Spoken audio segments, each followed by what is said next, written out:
Che, Pablo, Sí, se oye perfecto. listo, gracias.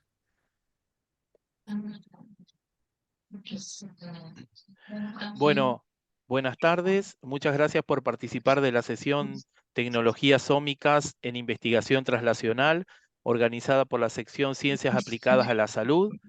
Le doy la palabra ahora al académico José Ollamburu, que es coordinador de la sección, para que nos haga una pequeña introducción. Y les pido, por favor, que todos silencien sus micrófonos para no tener interferencias durante las disertaciones. Muchas gracias. Así que, doctor Ollamburu. Gracias, gracias, doctor Quiroga. Gracias a los asistentes, gracias a los científicos invitados. La Academia Nacional de Farmacia y Bioquímica, a través de la sección de Ciencias Aplicadas a la Salud, tiene el honor de presentar a dos prestigiosos científicos del Centro de Investigación en Medicina Translacional, Severo Amuchastegui, que pertenece al Instituto Universitario de Ciencias Biomédicas de Córdoba, que abordarán temas relacionados con la investigación translacional justamente.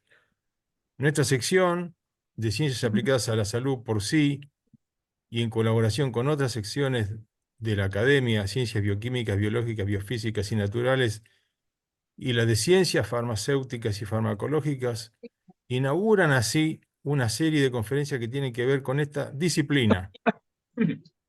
Hola, y que viene ocupando últimamente buena parte de nuestros esfuerzos por entender en detalle los disparadores genéticos y epigenéticos que inciden. Se muteó, doctor, no se escucha. Ahí, hola, hola. No sé qué pasó, que no. No, se escucha, ahora sí se escucha, doctor, ¿eh? Bueno, nuestra sección de ciencias aplicadas entonces inaugura así una serie de conferencias que tienen que ver con esta disciplina de la medicina e investigación en medicina translacional, que viene ocupando últimamente buena parte de nuestros esfuerzos por entender en detalle los disparadores genéticos y epigenéticos que inciden en la salud y así las vías posibles de abordaje de los desórdenes en los que intervienen. Saludamos a los colegas, el doctor Danilo Cecchini y a la magíster bioquímica Marina Fernández, que tendrán a su cargo esta jornada dedicada entonces a las tecnologías ómicas en investigación translacional. Ambos pertenecen al Instituto Universitario de Ciencias Biomédicas de Córdoba, un instituto que se revela a nosotros como un centro de excelencia que además de la formación profesional de médicos, bioquímicos, licenciados en genética y en enfermería, desarrolla varios posgrados y especializaciones en cuyo detalle no entraremos ahora, pero que habla de un esfuerzo notable pese a la juventud de la institución. Le agradecemos entonces al doctor Sechín y a Marina Fernández que hayan aceptado y que estén con nosotros en el día de hoy. Los dejo en compañía entonces del doctor académico Pablo Quiroga, secretario de la ENFIB, que hará las presentaciones. Bueno, muchas gracias, doctor Ollamburu. Quiero pedir disculpas en nombre de la doctora, de la académica Nilda Fink, que por una cuestión de salud no va a poder moderar esta sección. El- Paso a presentar al doctor Danilo Sechín. Es profesor del Instituto Universitario de Ciencias Biomédicas de Córdoba e investigador adjunto de la carrera de investigador científico del CONICET. Se graduó de bioquímico y doctor en ciencias químicas en la Facultad de Ciencias Químicas de la Universidad Nacional de Córdoba. Realizó un entrenamiento postdoctoral en el Instituto de Genética, Biología Molecular y Celular en Francia, donde adquirió habilidades en bioinformática, principalmente en el análisis de datos de secuenciación masiva. Actualmente se desempeña en el Centro de Investigación en Medicina Translacional Severo Amuchastegui, CIMETSA, del Instituto Universitario de Ciencias Biomédicas de Córdoba, como investigador responsable del Grupo de Investigación Translacional en Epigenética y Arteriosclerosis. Es director de la Unidad de Bioinformática Translacional del CIMETSA UCBC. Además, el doctor Seschin dirige el stand de CONICET, brindando asesoría en la implementación y análisis bioinformático de metodologías ómicas. Así que le damos la palabra, doctor Seschin, para su disertación. Lo escuchamos. No, muchas gracias. ¿Se escucha ahí? Perfecto. Sí. Perfecto. Bueno, muchas gracias por la invitación. La segunda vez que me toca dar una charla para la academia. La primera vez fue presencial, eso se recordaba la doctora Anida, pero fue con otro tema, no fue con medicina translacional, sino en ese tiempo, muy recientemente me había repatriado a Neuquén y estaba trabajando en ecotoxicología. Y luego, bueno, 2017, por cosas de la vida, volví a Córdoba y empecé a hacer medicina translacional o investigación en la parte translacional. Bueno, el tema que les propongo recorrer es un poco bioinformática translacional y es como un apócope de la bioinformática aplicada a la medicina translacional. Entonces queda como medicina, como bioinformática translacional. Y si ahondamos en los términos de qué significa bioinformática y translacional, podemos decir que por allá por el 1950, no, 1955, en la medicina, el médico hacía la parte asistencial y además hacía la parte de investigación. Pero a lo largo del tiempo, esas dos disciplinas se fueron separando y se dio que empezaron a surgir los investigadores básicos y los investigadores clínicos, y cada uno por su lado, y lo que es la parte de medicina translacional o investigación translacional vendría de alguna manera a cerrar esa brecha donde hay una interrelación entre los estudios clínicos y la investigación básica. Ese es el concepto translacional al cual queremos darle nosotros, al menos desde el instituto. Y desde la parte de bioinformática, la bioinformática en su definición canónica, podemos decir que es una disciplina que tiene interfase entre la biología, las ciencias de la información, no la informática, sino la información que en la actualidad se gesta, se gestiona la información por la informática, y desde las matemáticas. De ahí se forma la palabra bioinformática. Y hay ciertas cuestiones a tener en cuenta, y es que nadie puede ser competente en todos los aspectos, así como hay especialidades en la medicina que se dedican a la cardiología, endocrinología, traumatología. En bioinformática también hay personas que se dedican más a la parte genómica, que es donde entraría yo, personas que se dedican más a la parte de la proteómica, y también podemos mencionar el análisis de imagen como una parte de la bioinformática. ¿Y qué significa eso? Significa que en el desarrollo de esa bioinformática van a haber tres principales disciplinas que me van a aportar las novedades en la bioinformática. Y esas tres disciplinas son las matemáticas y los algoritmos, que me van a aportar lo nuevo, lo que es el hardware o la interfaz que voy a utilizar para analizar los datos, y las nuevas técnicas matemáticas que voy a utilizar para poder analizar la cantidad de datos masivas que se están generando últimamente. Y es así que si provengo más del lado de los biólogos o de las ciencias de la vida, vamos más detrás del por qué necesitamos hacer un estudio. Si venimos de los informáticos, va más dirigido a cómo voy a analizar determinados tipos de datos. Y si venimos desde la disciplina de las matemáticas, vamos a definir cuál es el mejor método para aplicar en ese análisis de datos. Lo que sí es cierto es que si tenemos una conjunción de la investigación en biología, la bioinformática, las tecnologías de la información, la informática médica, la clínica médica, la medicina translacional, podemos decir que la intersección de todas estas disciplinas sería la bioinformática translacional. ¿Por qué es importante la parte de bioinformática translacional o la investigación en este rumbo? Aquí, solamente para mostrarles, el 5-fluoruracilo es una droga que se utiliza en la parte de tratamiento del cáncer. Y simplemente hay una enzima que me produce el metabolito activo y hay una enzima que me produce el metabolito inactivo que va a ser excretado. Pero ¿qué pasa? Hay ciertas personas que tienen variantes genómicas en las cuales esta enzima no funciona muy bien, entonces el 5-fluoruracilo es mucho más tóxico de lo que debería ser. Y es así que no solo esta droga, sino tomamos cualquier prospecto y tenemos posibles efectos adversos. Algunos de esos son muy frecuentes, 1 de cada 10 personas. Otros efectos adversos son frecuentes, un poco menos frecuentes, 1 de cada 100 personas, raros, 1 de cada 1000, muy raros, 1 de cada 10.000. La cuestión es que sería muy bueno poder, a priori, antes de poder medicar a una persona, conocer si esa persona va a tener efectos adversos. ¿A quién no le gustaría, no? Y por ese lado es donde vamos a apuntar en nuestra investigación, o donde queremos apuntar en nuestra investigación.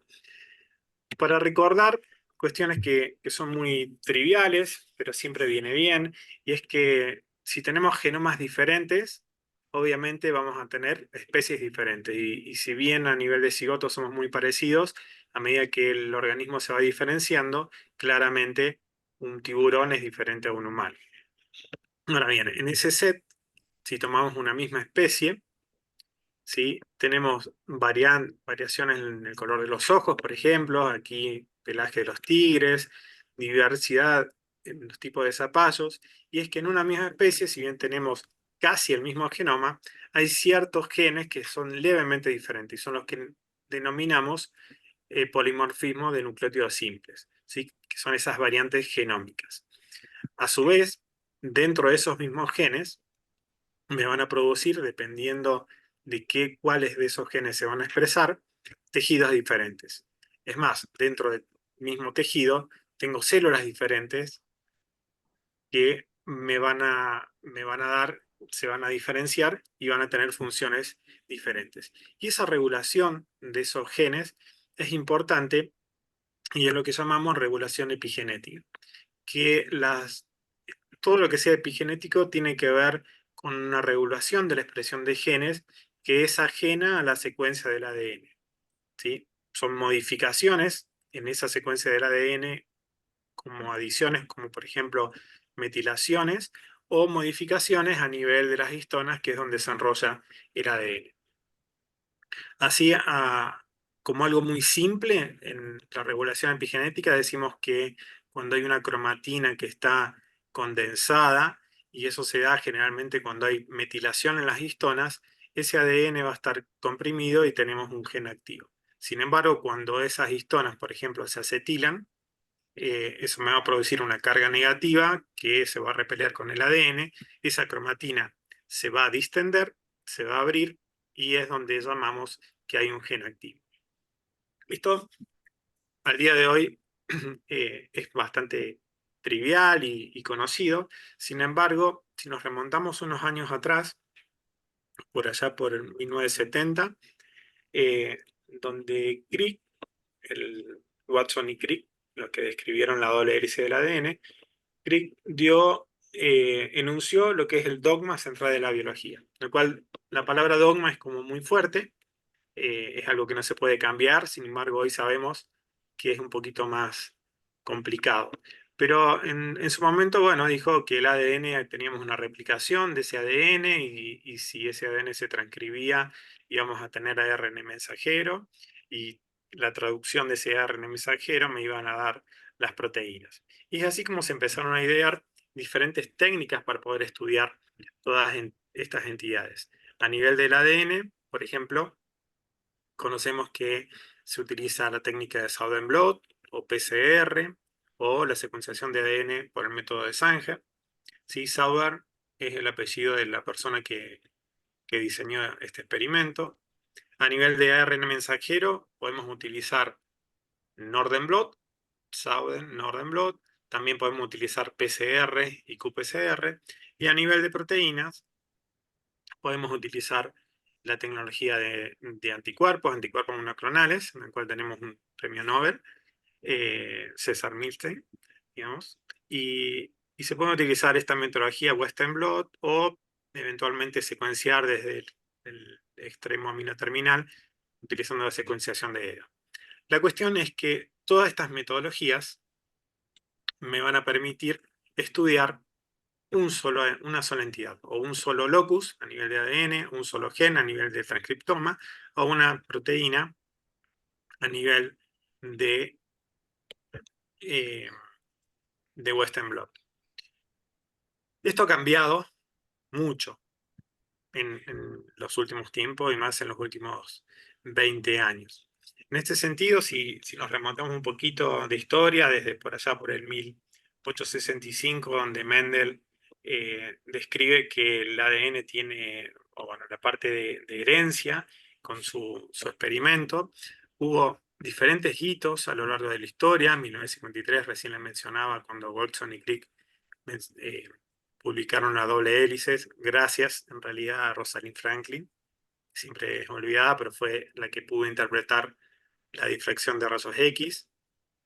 1977, Sanger diseña lo que es la PCR y la secuenciación por el método de Sanger, y a partir de ahí comienza a acelerarse todos los cambios. 1982, el primer base de datos de proteínas y el GenBank, y a partir de ahí se diseña lo que es la secuenciación del genoma humano, en el cual se decía, bueno, vamos a tardar alrededor de 12, 14 años y vamos a gastar 3.000 millones de dólares en secuenciar el primer genoma humano. A lo largo de esos años fueron mejorando las tecnologías y es así que en el 2002 aparece la publicación del primer borrador del genoma humano de manera simultánea en la revista Science y en la revista Nature.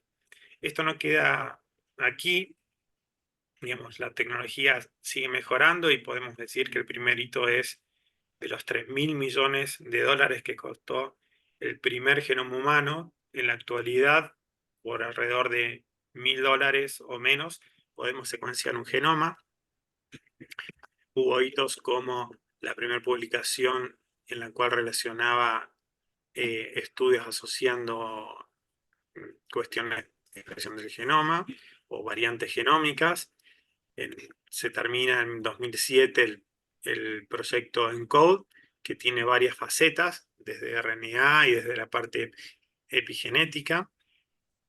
En 2009 se secuencia el primer metiloma, MAPA, y recién, hace muy poquito, en el 2022, se terminan de completar esos huecos que había en el genoma, y eso es gracias a las nuevas tecnologías de secuenciación masiva. Y es así que es donde yo llamo, desde el 2002, entre 2002 y 2006, que comienza lo que es la era ómica u OMA, y que no es otra cosa que el estudio a gran escala de estos procesos biológicos. Entonces, si estudiamos a nivel de los genes, pero de manera a gran escala, sería el genoma, los lípidos, el lipidoma, los transcriptos, el transcriptoma, y así a todo lo que le agreguemos OMA significa a gran escala. Y si yo integro todas estas entidades, tenemos lo que llamamos System Biology. En su traducción sería biología de sistemas, pero literalmente no representa realmente lo que es System Biology, que es como una visión holística de la integración de todas estas entidades, y eso me va a producir gran cantidad de datos que tengo que analizarlos desde un enfoque interdisciplinario con herramientas de diferentes áreas, como la informática, la estadística, la ingeniería lingüística, y es de nuevo lo que llamamos bioinformática o la utilización de la bioinformática. Y es así entonces que con todas estas metodologías, este dogma central de la biología, enunciado por allá por el 1970, queda un poco obsoleto. ¿Por qué? Porque en nuestra época, donde tenemos de nuevo el ADN, transcripción, ARN, traducción a proteína, es un poquito más complejo. Porque ya a nivel de genoma, podemos hablar también del epigenoma. A nivel de la transcripción, sabemos que existe la transcripción inversa o reversa, y tenemos el transcriptoma, y ribosimas que me van a producir más ARN, y el epitranscriptoma, que son modificaciones en los transcriptos que me van a producir su regulación. Tengo la traducción a proteínas y puedo medir el proteoma. Tenemos los priones ya descriptos y el epiproteoma, que son modificaciones en esas proteínas que puede ser que las activen o que las desactiven. Esas proteínas se pueden unir al ARN o se pueden unir al ADN. Y tengo también, puedo estudiar a nivel de metabolitos, el metaboloma o el epimetaboloma. Y esto es solo una parte, porque esto es lo que atañe a nosotros, a nuestro organismo. Toda una puerta que se abre también es con el estudio del microbioma, que son todas esas especies que habitan en diferentes cavidades del cuerpo. Y es así como desde un dogma central de la biología empezamos a hablar de una genómica funcional. Ahora bien, ¿cómo estudio estas entidades de la genómica funcional? En cuestión de tecnologías, ya no utilizamos Southern Blot o PCR, sino que a nivel del epigenoma y del genoma o del transcriptoma, epitranscriptoma, utilizamos las nuevas tecnologías de secuenciación masiva, que probablemente ya han sentido en otras charlas, en otros seminarios, y puedo estudiar, hay diferentes modificaciones de esas técnicas para estudiar diferentes aspectos a nivel del genoma, como por ejemplo la actividad regulatoria de la cromatina con una TAC-seq, o metilsec para ver metilación del ADN, o el ADN unido a histonas, y así sucesivamente. La parte tridimensional, se sabe que es importante qué tan cercano están los cromosomas, por ejemplo. Hay todo un área que hacen como una geografía de los cromosomas.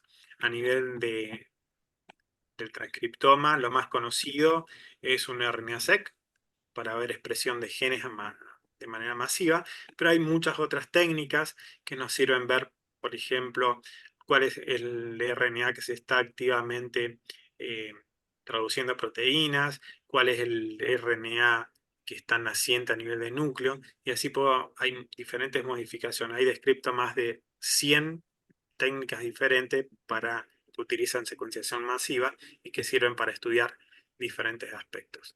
A nivel del proteoma, el epiproteoma, el epimetaboloma y el metaboloma, se pueden utilizar microarreglos. La tecnología que más se está utilizando en la actualidad es la espectrometría de masas en sus diferentes tipos. Y hay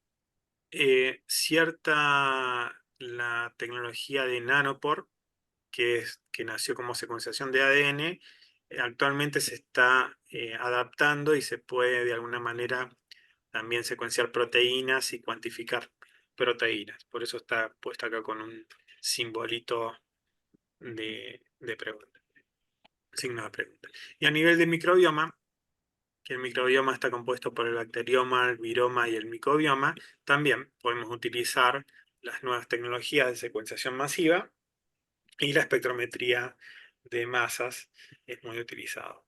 Todas estas herramientas van a generar muchísimos datos. Muchos datos que, para que estén disponibles, tenemos que volcarlas a las bases de datos biológicas. En este sentido, las bases de datos biológicas y cada vez más nos llevan a pensar en Big Data. Estoy seguro que alguna vez han escuchado eso. Y este Big Data o estas bases de datos tienen el objetivo de almacenar, organizar y proporcionar acceso a una amplia variedad de datos relacionados con la biología y la genética, especialmente a nivel de datos moleculares. Y hablamos de las 4B que tiene que tener este Big Data. Esas 4B tienen que ver con los datos, justamente, y van a ser el volumen, y tiene que ver con la escala de datos que van a guardar esa base de datos, la variedad de esos datos, y tiene que ver con los tipos de datos. Puedo tener datos de expresión génica, puedo tener datos de secuencias de genes, datos de secuencia de proteínas.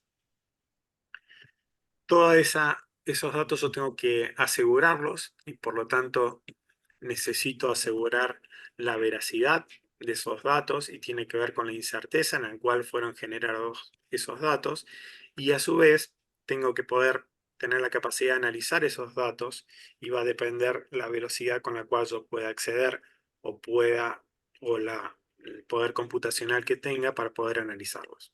Entonces, esta base de datos, a grandes rasgos, podemos decir que hay almacenamiento y nos sirve para analizar las secuencias de moléculas, principalmente a nivel de alineamiento de secuencias. Puedo buscar secuencias en base de datos, puedo buscar patrones o motivos en esas secuencias, puedo buscar genes o promotores de esos genes, y de esa manera poder reconstruir también relaciones evolutivas, estos árboles filogenéticos, a nivel estructural de moléculas.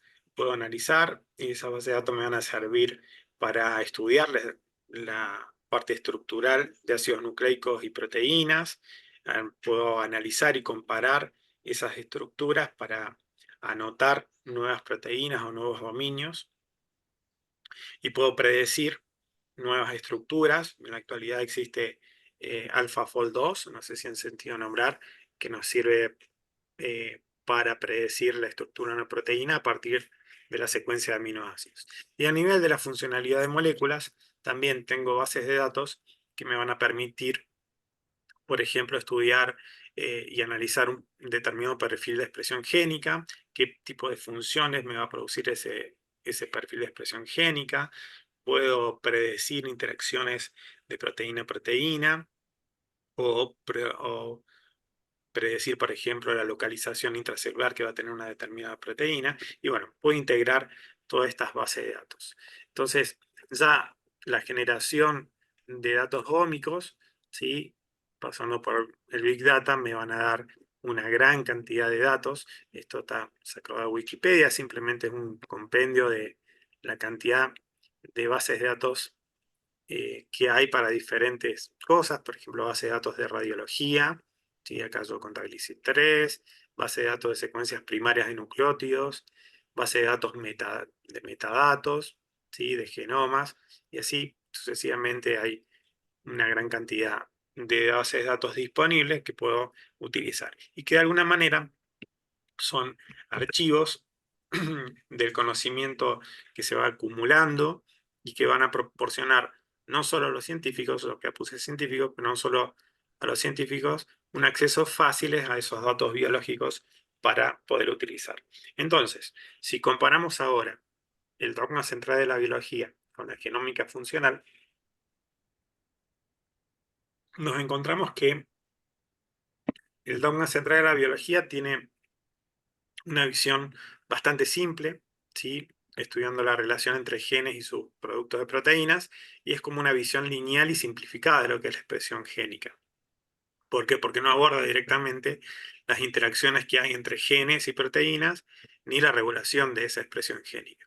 En cambio, en lo que respecta a la genómica funcional, vamos a la comprensión de cómo esa información genética se transforma en función biológica.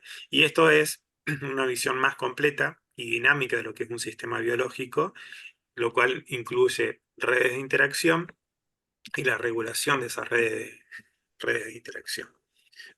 En ese sentido, bueno, un poquito lo que les mencionaba, dogma central es una visión lineal y simplificada, la genómica funcional una visión más completa, y el dogma central de la biología no aborda esas interacciones entre genes y proteínas, y sí así la genómica funcional. Entonces, tenemos ahora un nuevo paradigma en lo que es la medicina, que, digamos, comenzando desde el diagnóstico médico único, donde había una estratificación en lo que son las enfermedades, algún subtipo de enfermedad con sus características clínicas y patológicas. De ahí podemos pasar a lo que es una medicina estratificada, y eso ya conlleva un abordaje mucho más personalizado del individuo, que tiene en cuenta no solo al individuo, sino también su entorno, su comportamiento, el historial médico, y que eventualmente alteraciones genómicas puede tener esa persona. Y en la actualidad podemos hablar de medicina de precisión, y es donde donde se utilizan esas tecnologías ómicas para caracterizar al paciente, ya sea a nivel de alguna mutación clave o una diana farmacológica, como les mostraba en la diapositiva del 5-fluorouracilo. Nos ayuda a entender la heterogeneidad celular y de esa manera poder buscar también biomarcadores específicos de alguna enfermedad o de alguna persona.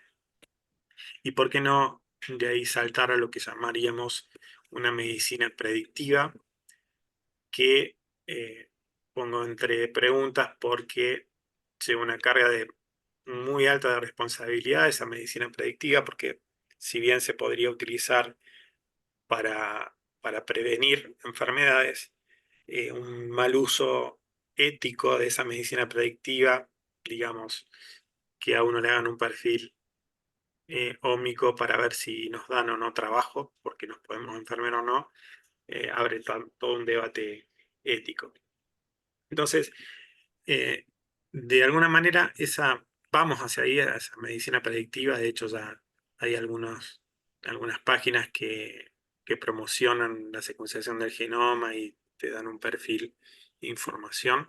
Pero lo cierto es que estamos en esa medicina de precisión, y donde la medicina tradicional, yo tenía un grupo de drogas que lo probaba en la población, y dependiendo de los efectos benéficos y la menor cantidad de efectos adversos, elegía una de esas drogas. En la actualidad, y en esa medicina personalizada, hablo de un individuo en el cual puedo realizarle una o más determinaciones ómicas, y de esa manera, en ese pool de drogas, seleccionar aquella droga que sea más beneficiosa para esta persona. Ahora bien, yo puedo hacer una de estas ómicas o puedo realizar eh, la determinación de muchas o de varias de estas tecnologías ómicas. La cuestión es que hay un problema, y es cómo integramos esas metodologías ómicas. Esto es muy bueno porque cuando yo puedo hacer en un individuo, por ejemplo, la genómica, la transcriptómica, proteómica, metabolómica, cómo se van a dirigir ese flujo de metabólico de ciertas vías de señalización, y cómo se va el fenotipo que me va a producir. Puedo realizar análisis de esas redes y puedo entender de una manera más holística lo que es la biología, ¿sí? Puedo determinar diferentes fenotipos, mecanismos moleculares, target para drogas y biomarcadores. La cuestión que en la actualidad resulta difícil esa integración, porque tenemos que pensar que no hay solo una integración vertical, lo cual es complicado porque no es lo mismo secuenciar el genoma y el transcriptoma e integrarlo con una metabolómica, por ejemplo, sino que también se complica no solo en un nivel vertical, sino cuando quiero comparar entre diferentes individuos.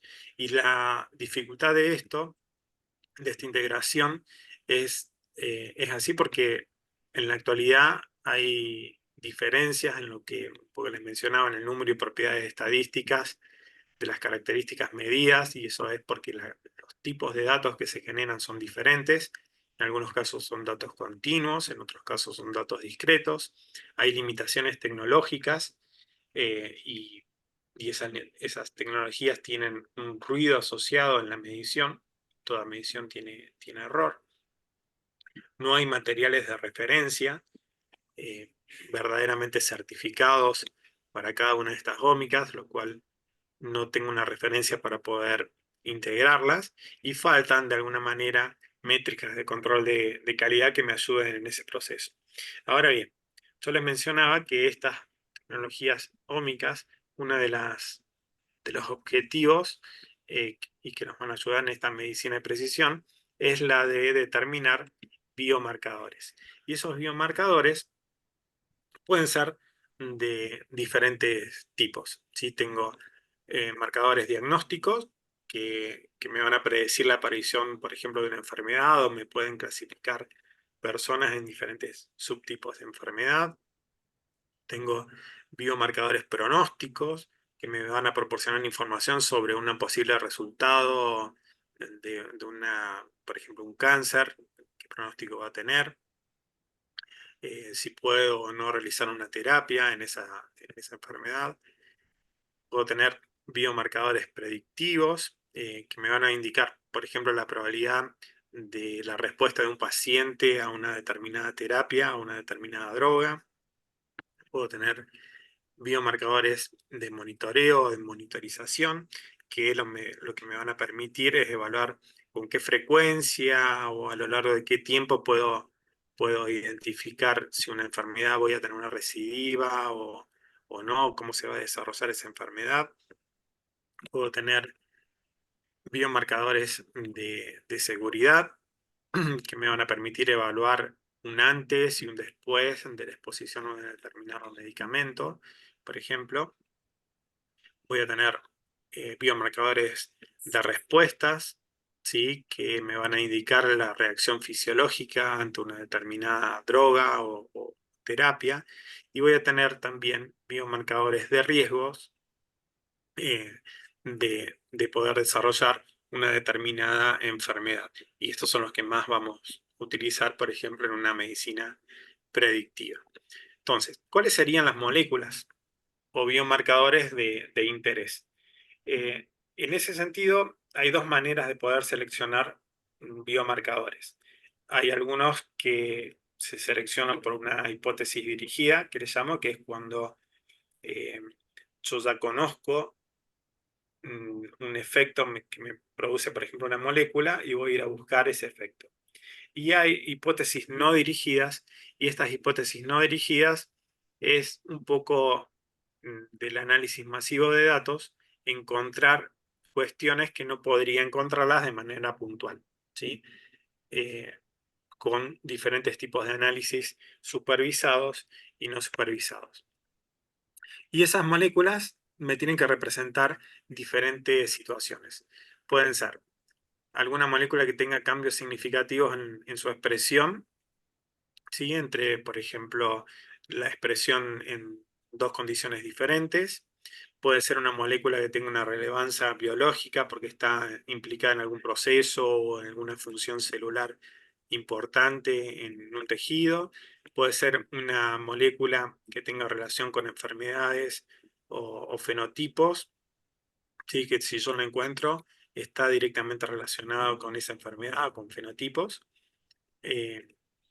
Puede ser no ya una molécula, sino interacciones moleculares, porque esas moléculas van a formar redes y forman parte de diferentes vías de señalización, por ejemplo, y puede ser en el fortuito caso que lo encuentre una novedad, que es una molécula que no ha sido estudiada previamente y que tiene funciones desconocidas, y hacia ahí voy a poder orientar mi investigación.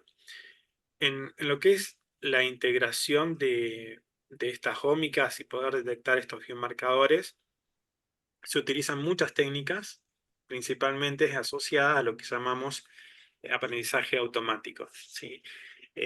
Y hay diferentes metodologías para la determinación que tienen que ver con identificación de subgrupos, el procesamiento de datos, aprendizaje profundo, puede ser una extracción de diferentes características, aprendizaje no supervisado, aprendizaje supervisado, o la selección de alguna característica de estos marcadores a partir de la utilización de la inteligencia artificial, que tan de moda está y mencionamos un poquito al inicio de la charla informal. ¿Qué significa en realidad inteligencia artificial? Acá quiero hacer un alto. Quiero mostrar un diagramita donde el término se acuña por allá por el 1960 por Alan Turing, donde el paradigma era un yo repito, ¿sí? Que era un algoritmo ingenuo que repetía una determinada característica, una determinada tarea. Luego vino el yo imito, que es un aprendizaje automático, lo que llamamos aprendizaje automático. Luego del yo imito es el Yo Aprendo y lo que llamamos el Deep Learning o el aprendizaje profundo, por allá por el 2010, 2018. Luego viene el Yo Aprendo a Aprender, que es un aprendizaje profundo por refuerzo, y estos son todos términos que vienen de la matemática, la aplicación de la matemática, y en la actualidad, por allá por el 2022, 2023, el yo contribuyo, yo intercambio, y son los modelos nuevos del lenguaje eh, que tan fascinados nos tienen como ChatGPT, por ejemplo. Pero lo cierto es que inteligencia artificial es todo esto, ¿sí? Son técnicas que permiten a las computadoras copiar un comportamiento humano. De ahí hay un aprendizaje automático, que son técnicas de inteligencia artificial que permiten a las computadoras aprender a resolver una tarea específica, y con más dedicación un aprendizaje profundo, que es un subconjunto de estas metodologías basado en redes neuronales, que es lo más nuevo en lo que es la parte de inteligencia artificial. Se ha metido tanto el término inteligencia artificial en nuestras vidas que de hecho si uno hace una búsqueda en PubMed, fíjense, antes del 2017 es nulo para inteligencia artificial, y a partir de 2016 está en franco aumento. Ya hay algunos papers que saldrán en el 2025, sí, pero fíjense, 2023 terminó con 38.000 y algo de trabajos que mencionan inteligencia artificial o que aplican inteligencia artificial. 2024 estamos en la mitad y ya vamos por 25.000, alrededor de 25.000. Por lo tanto, es algo que se viene y está cada vez más presente, y se utiliza muchísimo, muchísimo en lo que es la ciencia, desde la generación de hipótesis para poder ajustar experimentos, para poder analizar esas observaciones y de esa manera poder generar nuevas hipótesis y tener un círculo virtuoso de lo que es el método científico. Y se utiliza en un montón de disciplinas, desde predecir el tiempo, optimizar baterías en la parte electrónica y por supuesto en la parte de la medicina, que es lo que nosotros estamos más abocados. ¿Cómo es un flujo,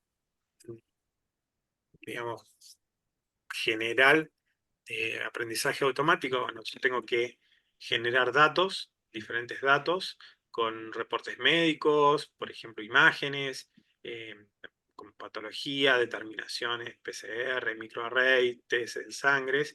Esos tengo que curar esos datos, tengo que limpiar lo que sirve, o sea, lo que no sirve, y quedarme con lo que sirve.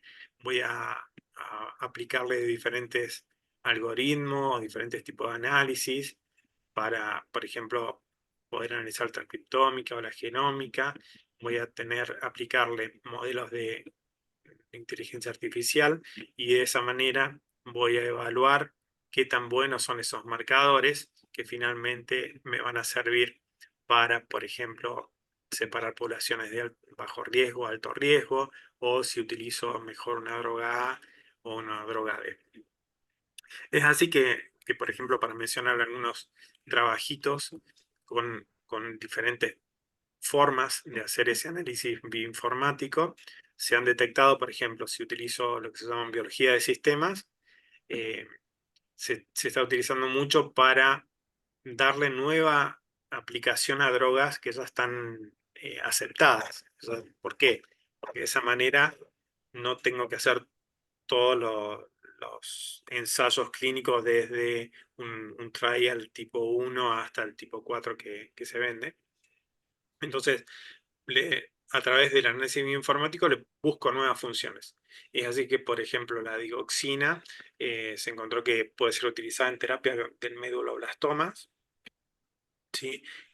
Hay inhibidores como el PUB1B, RRM2 para el tratamiento de cáncer renal, aplicando metodologías multiómicas. Se encontró que el ácido valproico puede ser utilizado también en glioblastoma, la cloroquina como tratamiento del cáncer colorectal,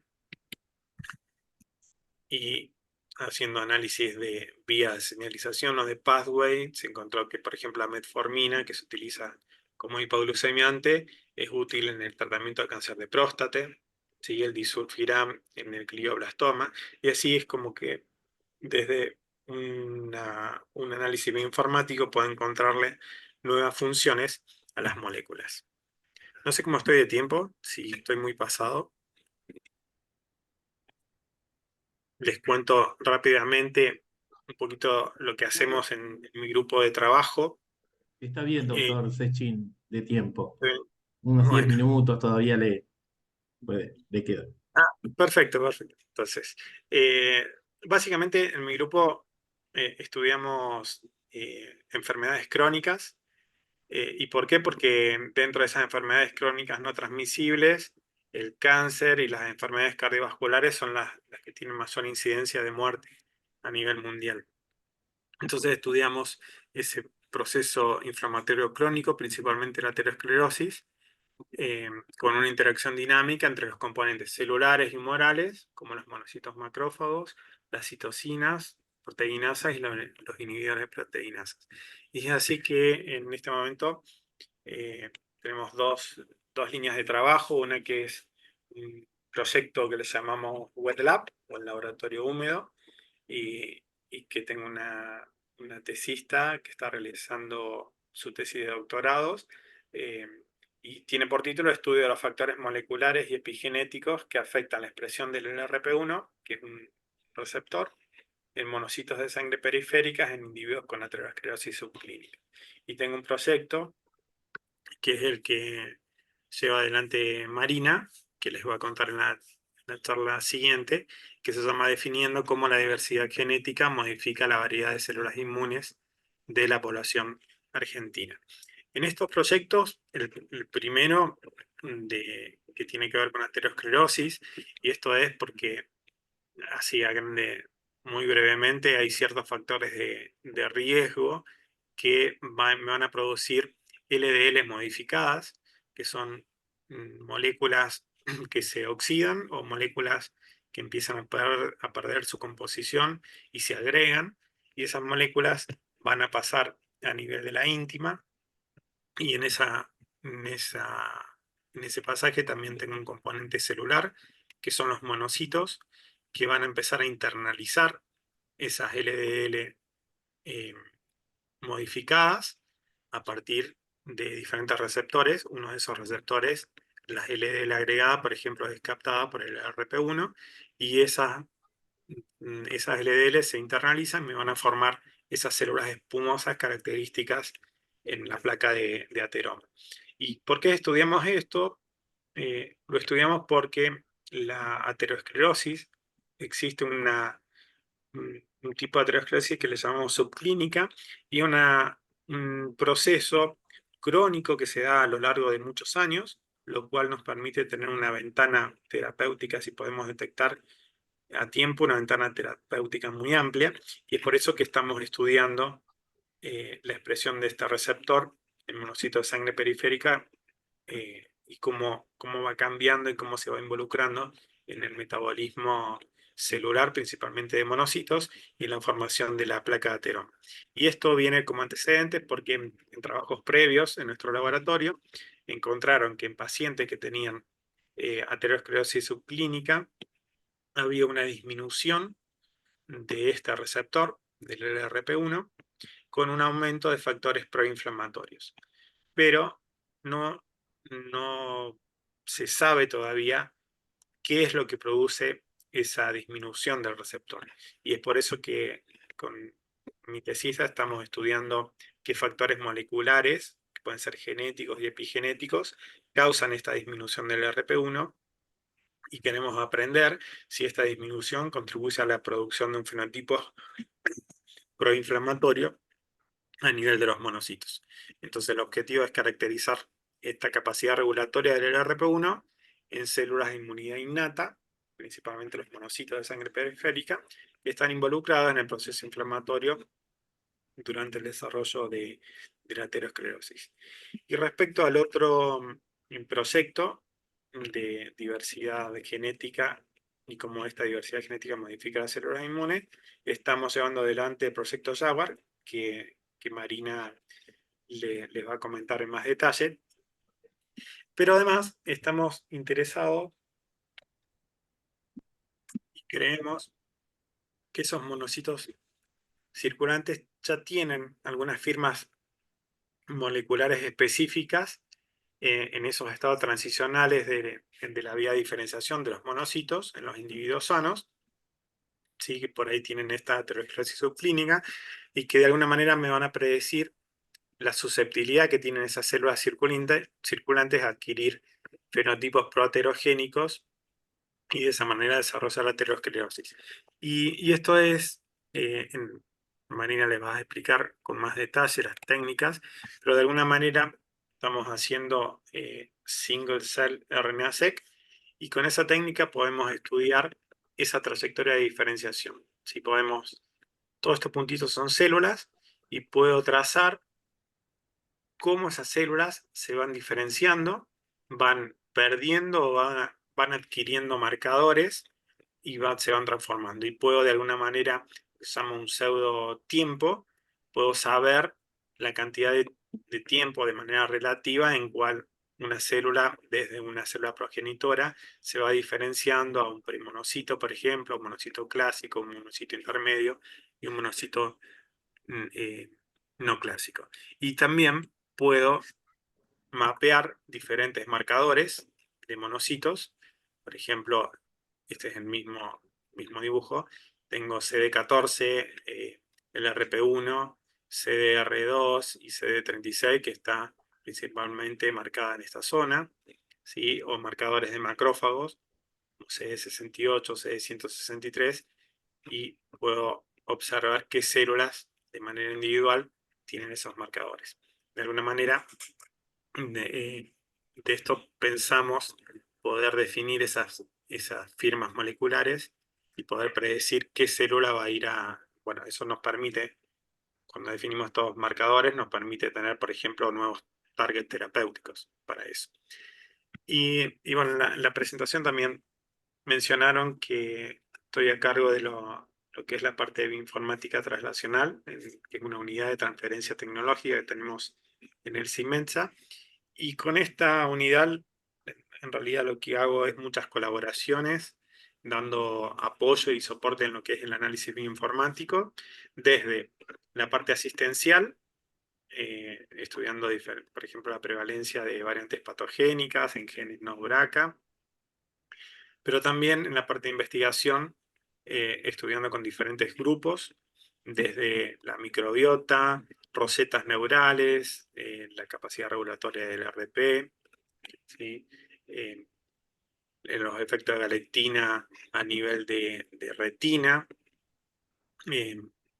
la replicación y reparación del ADN en Pseudomonas aeruginosa, que es una bacteria que produce infecciones intrahospitalarias, las alteraciones genómicas que regulan la divergencia funcional y respuesta en tumores hipofisiarios, ¿sí? La expresión del RP1 con el doctor Javier Jardín del Hospital Arturo Oñativa de Salta, y a su vez, también tengo colaboraciones con otros proyectos que no tienen nada que ver con la salud, muy por él o de lejos, proyectos que tienen que ver, por ejemplo, con el control de un patógeno del maní, ¿sí? O la exposición de agroquímicos en la inhibición de la respuesta de terapias antiestrogénicas, con la doctora Claudia Coque, creo que la vía Lucía por ahí, que es la nueva becaria, que empieza ahora su tesis de doctorado, y sigo trabajando, tengo relación todavía con los grupos del Valle de Río Negro en Neuquén. Entonces, en definitiva, todas estas tecnologías que les mostré, y en cuanto a medicina de precisión y medicina personalizada, nos dice que tenemos diferentes fenotipos clínicos que están definidos por factores ambientales, por la ancestría, la herencia, el género, y si yo hago una batería de determinaciones a gran escala, sigue estudiando diferentes aspectos como el microbioma, la epigenética, metaboloma, y lo analizo, voy a poder tener diferentes grupos en los cuales diagnosticar o darle una terapia. Y en ese sentido, en el instituto donde estamos, este año comenzó la carrera de bioquímica, y es por eso que puse aquí esta diapo.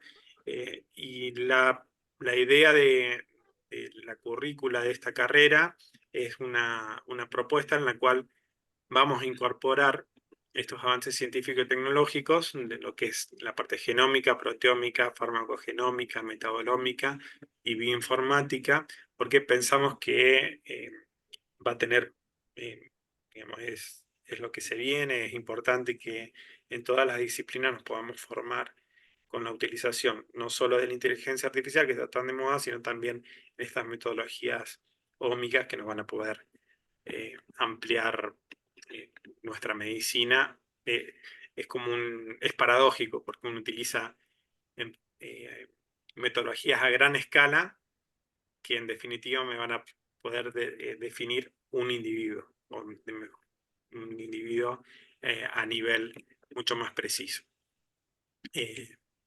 Bueno, mi grupo está formado por Marina, que va a dar la charla siguiente, Rocío, que está haciendo la tesis en el RP1, que les mostraba, un biotecnólogo laureano recientemente incorporado que va a desarrollar un proyecto en microbioma, la doctora Alejandra Zaragusti, que nos da soporte en parte técnica, doctora Verónica Andrioli, Claudia Martín y Karina Seculini, son médicas, trabajan en el hospital bueno, Verónica está en la parte de la plataforma de secuenciación del hospital privado, y esos son doctoras que nos dan aporte en el proyecto Jaguar, y el doctor Pablo Romagnoli, que dirige la unidad de enfermedades inflamatorias intestinales y que también participa del proyecto Jaguar.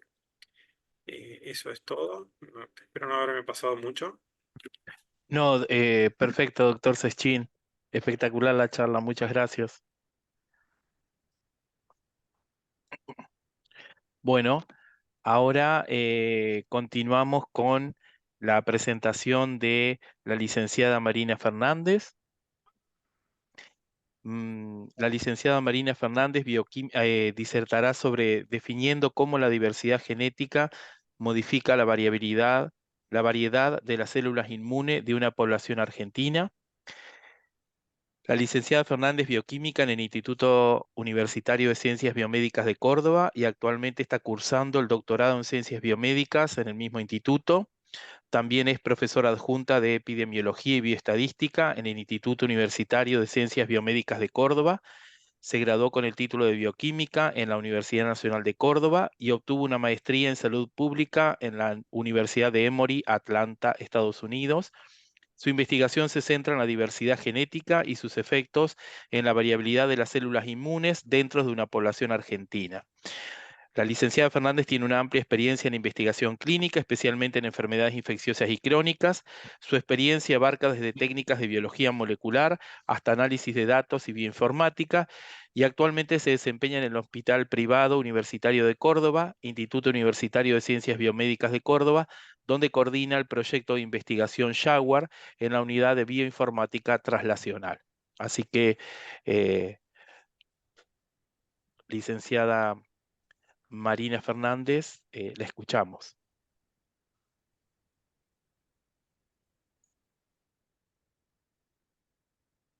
Bueno, muchas gracias por la invitación. Les voy a contar un poquito, como Danilo les contó, de un proyecto que tenemos en el laboratorio que se llama Definiendo cómo la diversidad genética modifica la variedad de las células inmunes de la población argentina.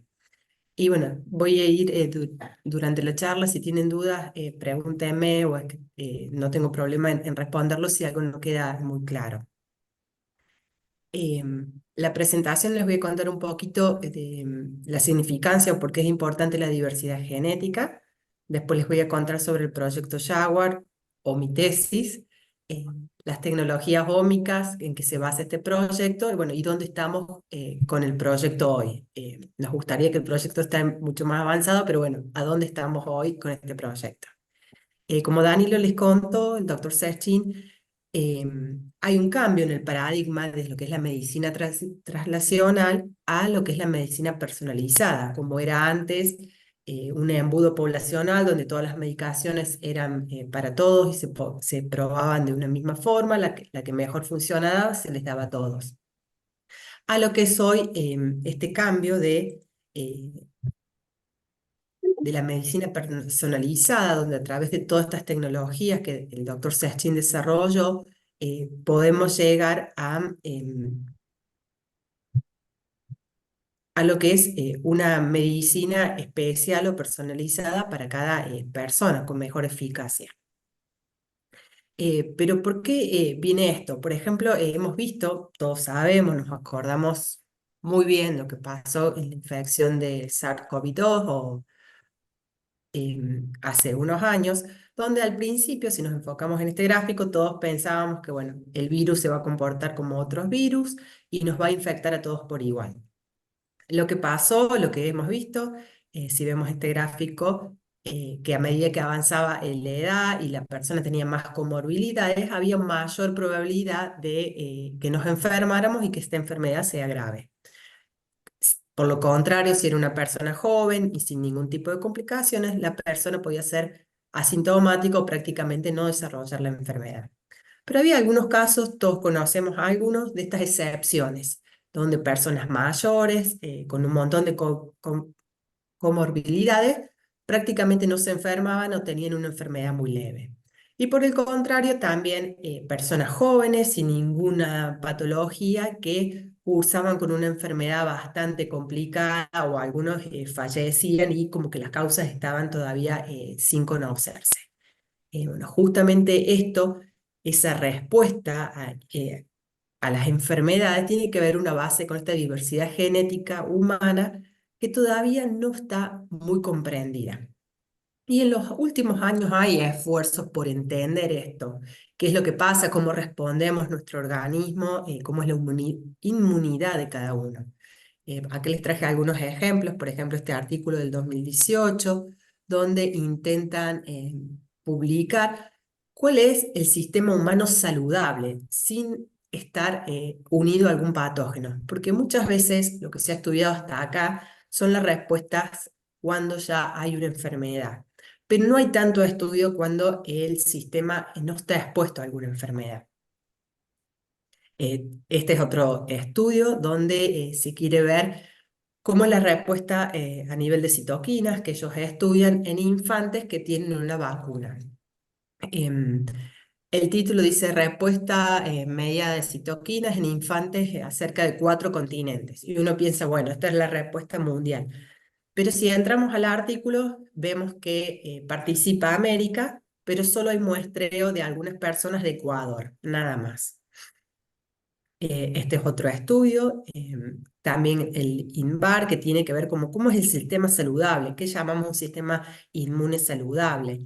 Se empiezan a estudiar los genomas, el genoma africano, que prácticamente no estaba estudiado hasta ahora, y también se empiezan a estudiar, o hay estudios o publicaciones nuevas que tienen que ver, bueno, más allá del genoma, cómo es el epigenoma, cómo son la transcripción de estos genes y qué es lo que se conoce.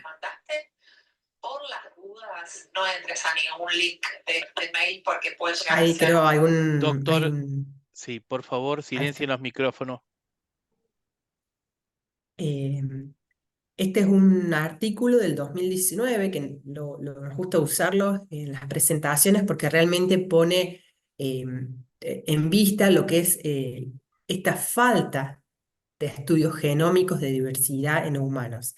En este gráfico vemos los estudios a nivel genómico que se hicieron hasta el momento. De todos los estudios genómicos vemos que el 50% son con personas europeas. Solo un 5%, aquí en este costadito, son estudios con estudios de personas latinas. Pero en el mismo artículo ellos comparan, si vemos la cantidad de muestras que están representadas, el 80% son muestras europeas y las muestras latinoamericanas son solamente el 1%. Y siempre ellos ponen en la misma bolsa Latinoamérica, desde a México, a Argentina, somos todo lo mismo, y claramente nosotros sabemos que no somos lo mismo.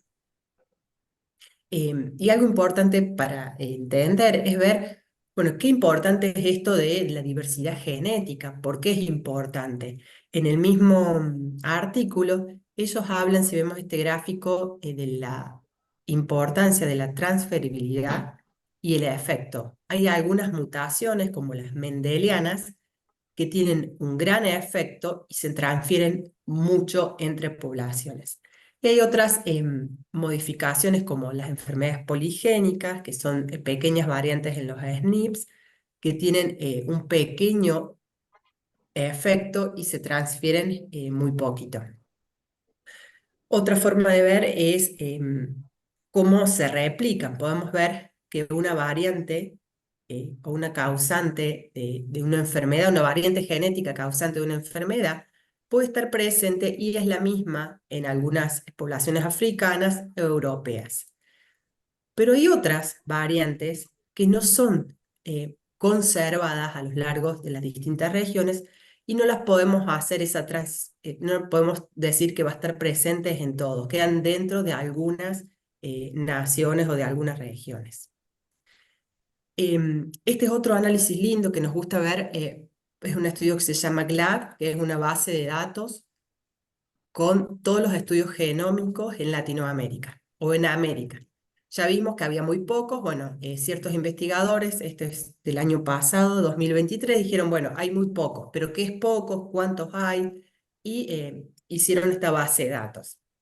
Acá dice que hay 57.000 estudios, muestras de 39 estudios representando 45 regiones de toda América. Aquí están marcadas las distintas regiones de América. Como vemos en este gráfico, Argentina no está representada en los estudios genómicos. Acá en este gráfico donde dice B, es un gráfico de componentes principales. Si no están acostumbrados a ver este tipo de gráfico, lo pensemos como es un eje de 2 coordenadas, donde cada puntito es un individuo estudiado, mientras más cercanos al cero o los clústeres estos de colores pertenecen a la misma familia, mientras más alejados, más diferenciados. Son formas de reducir las variantes que tienen, las distintas variaciones. Mientras una célula o distintos participantes estén más relacionados, van a estar más juntos, mientras las características genéticas sean más distintas, van a estar más alejados. Si vemos en este gráfico, en rojo son poblaciones europeas, está mucho más alejado lo que es azul, que son las poblaciones africanas, y en verde las poblaciones indígenas. Y en el medio tenemos un montón de mezcla de estas variaciones. Lo importante de esto es pensar que Argentina no está en estas, o participa muy poco en este tipo de estudios, o ha participado en este tipo de estudios muy poco, y este vacío de conocimientos va a generar un sesgo muy grande y va a limitar la utilidad de los tratamientos. Sobre todo ahí el doctor Sestin recién les estuvo hablando, estuvimos hablando de inteligencia artificial. Bueno, todos estos modelos hay que entrenarlos, se los entrena en base a lo que se conoce, pero si de esto no se conoce, no vamos a poder entrenar o no va a haber una utilidad en el tratamiento. Si pensamos en Argentina, bueno, ¿qué tipo de ancestría tiene Argentina? Este estudio fue publicado en el año 2019 por la doctora Parolin. Si vemos en este gráfico, pensando en los aborígenes o nativos americanos, mientras más oscuro es, más rojo, es mayor densidad. Entonces en Argentina tenemos una mayor ancestría de nativos americanos, en lo que es el norte de Argentina, en la zona de Salta, Jujuy, y un poco en lo que son la zona región de la Patagonia de los mapuches. Lo que es la descendencia europea, claramente lo que es la Pampa Gringa, Buenos Aires, Córdoba, Santa Fe, Entre Ríos, y lo que es la descendencia africana, que a mí me llamó mucho la atención, se localiza también un poco más lo que es el norte y noroeste de Argentina. Em, ¿Y por qué les hablamos esto o pensábamos esto en la falta de conocimiento que genera sesgo y la importancia de estar presentes? Hay un estudio, hay un consorcio, no sé si conocen, que se llama el Atlas de Células Humanas, o Human Cell Atlas. Es un consorcio a nivel mundial, así como en su momento estuvo el estudio del genoma humano, ahora está el estudio del Atlas de Células Humanas. Y la misión que tiene esto es comprender cómo son las células, que es la unidad fundamental de vida, y para así entender la salud humana, el diagnóstico, monitorear y tratar enfermedad.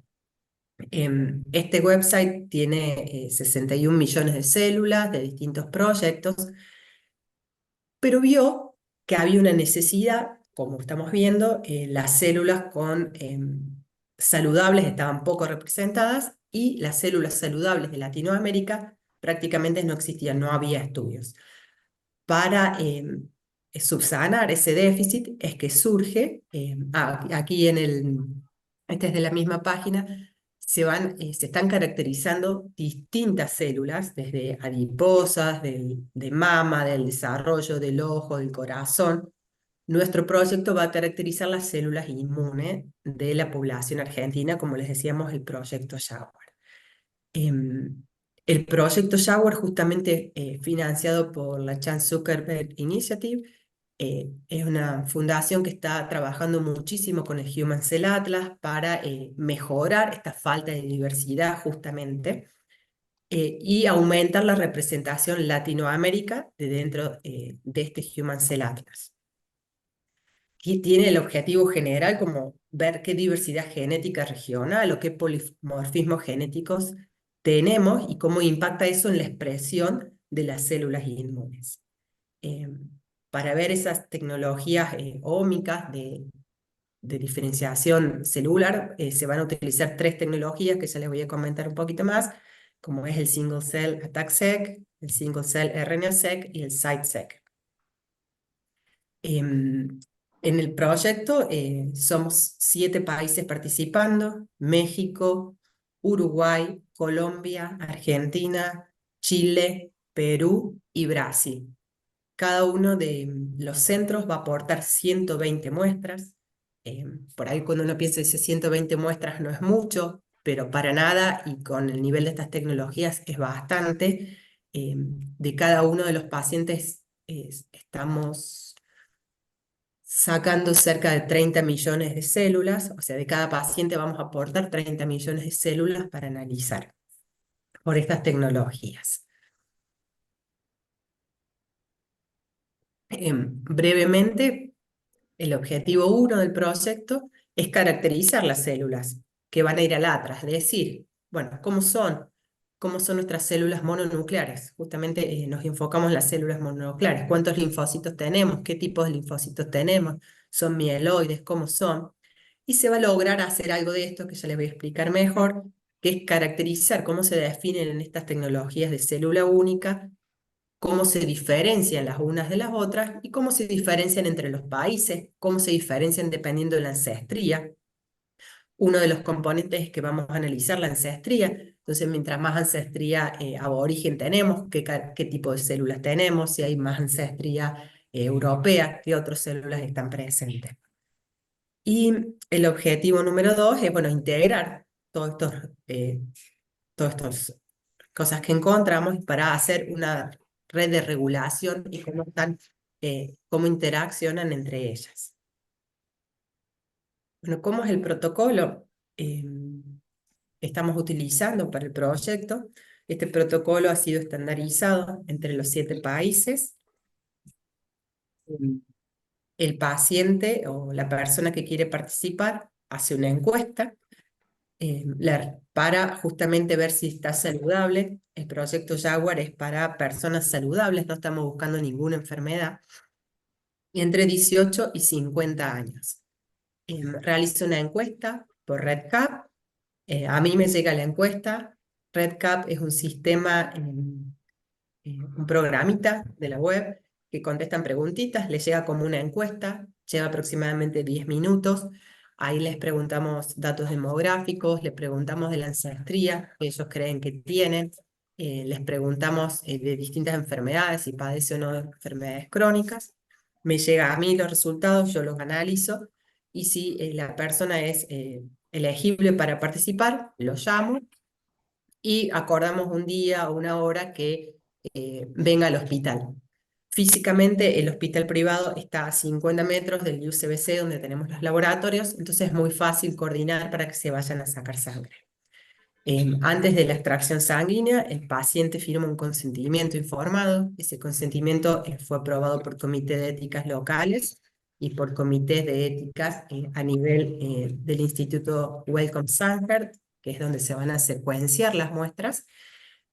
Como anecdótico de este proyecto, nos llevó casi un año ponernos de acuerdo entre los 7 países y el Instituto Wellcome Sanger, no ponernos de acuerdo, pero sino poder poner los requerimientos legales de cada país. Y después el Reino Unido tienen otros requerimientos legales cuando reciben muestras genómicas, así que tuvo que ir aprobándose a los distintos pasos para poder comenzar el proyecto. Una vez que se saca la muestra, se procesa en el laboratorio, esto en este momento lo estoy haciendo yo.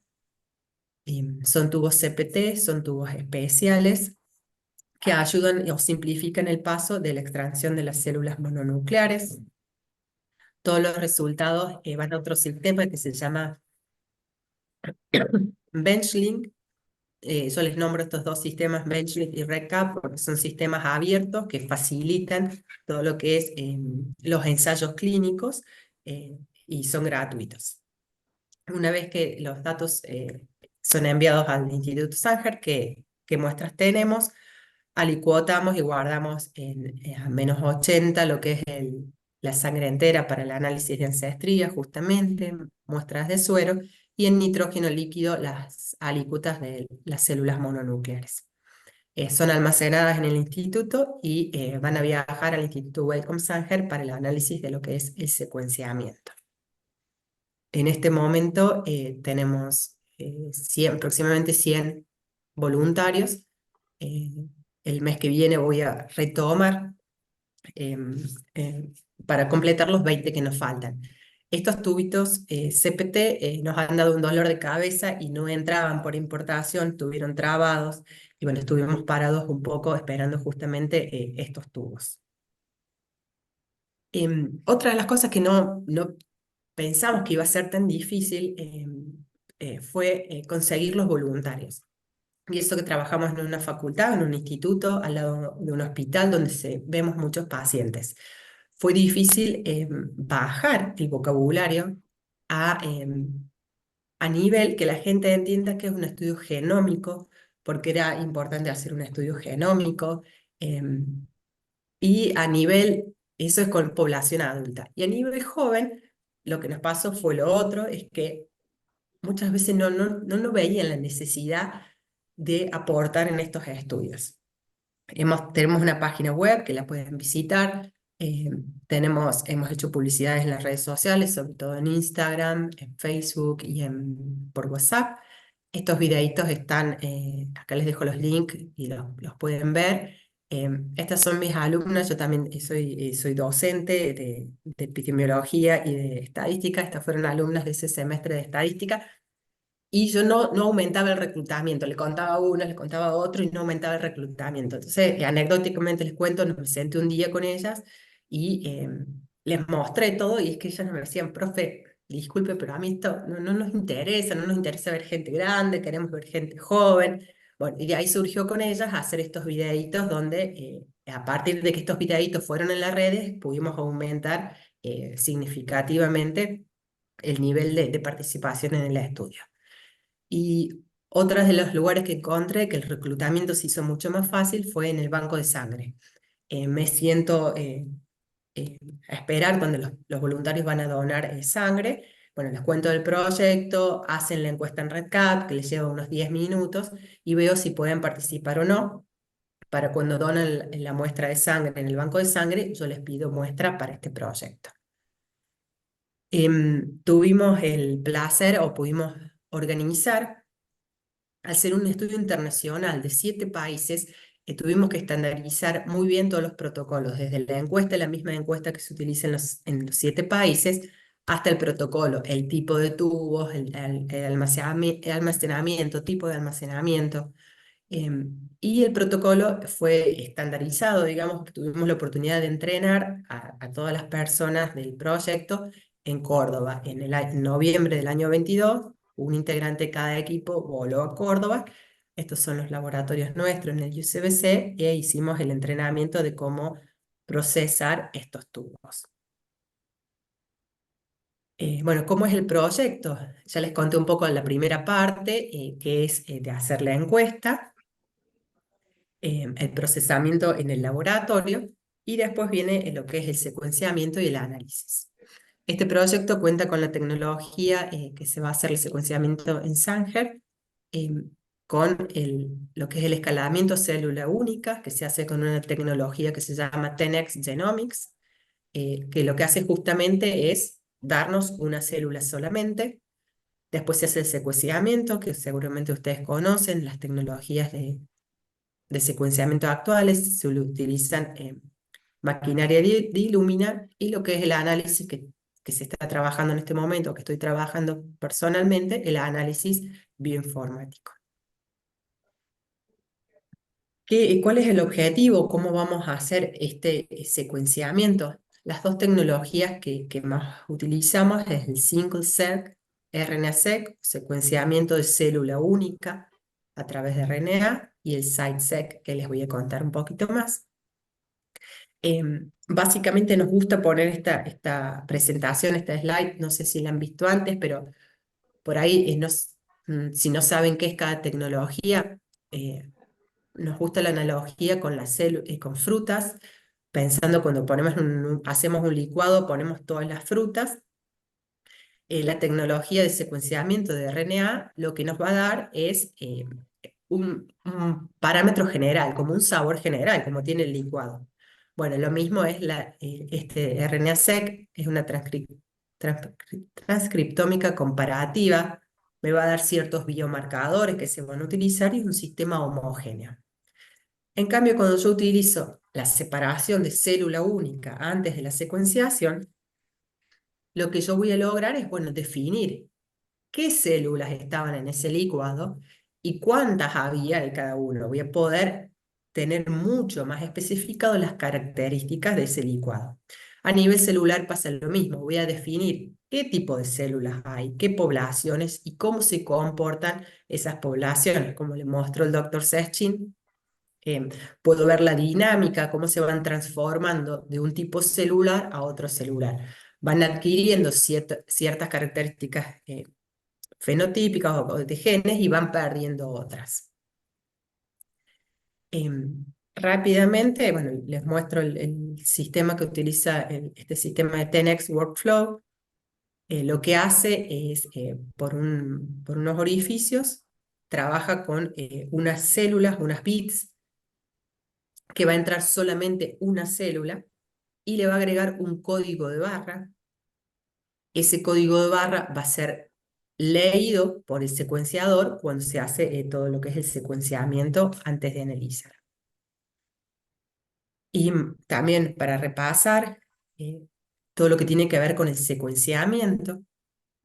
En este caso, este dibujito utiliza un tejido. Nosotros directamente partimos de las células mononucleares, de este aislamiento de las células mononucleares. Todo lo que es la extracción de RNA no se hace in-house, sino se hace en el Instituto Wellcome Sanger, que ellos hacen esta secuenciación. La preparación de las librerías, la secuenciación, y lo que sí estamos trabajando es en esta expresión de profiles de los single cell RNA-seq. Queremos ver qué está expresado y qué no está expresado en estas células. Bueno, como les digo, ¿qué vamos a ver? Con todo este secuenciamiento y sin entrar en detalles mucho más allá de cómo se hace el secuenciamiento en wet lab, ¿qué es lo que vamos a obtener de esto? Bueno, vamos a obtener gráficos de este estilo, que esto sería saber los componentes del licuado, qué frutas tiene. Esto es un gráfico de UMAP o de reducción de las dimensiones. Cada puntito es una célula, mientras las células más parecidas más parecidas son, comparten características. Esas características van a hacer que se agrupen mucho más juntas. Mientras más diferentes son, tienen genes diferentes, entonces se van a alejar. Piensen que cuando hacemos este tipo de secuenciamiento tenemos las características de 10.000, 20.000 genes, si están expresados o no.